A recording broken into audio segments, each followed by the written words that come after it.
Maui was believed to have fished up the islands from the sea.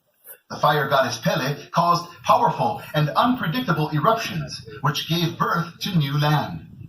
The volcanoes and the ocean have always been compelling forces on the poetic imagination of native Hawaiians. I would like to share another chant that speaks of one of the many legends surrounding the fire goddess Pele. This chant is entitled Pōpuna.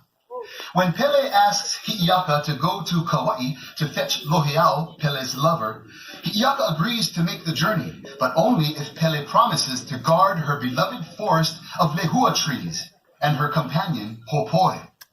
Pele gives Hi'iaka a sacred skirt and staff to aid her in her travels. However, the trip takes longer than expected, and when Hi'iaka returns, she discovers that her impatient sister has burned her lehua groves to the ground and killed Hopoi, turning her to stone. Hi'iaka is stricken with grief and vows revenge. Ai, Pōpuna'i ka'uahi e. Pōpuna'i ka'uahi e. Hui makale wa mahanu e. Abane i e ha'u e.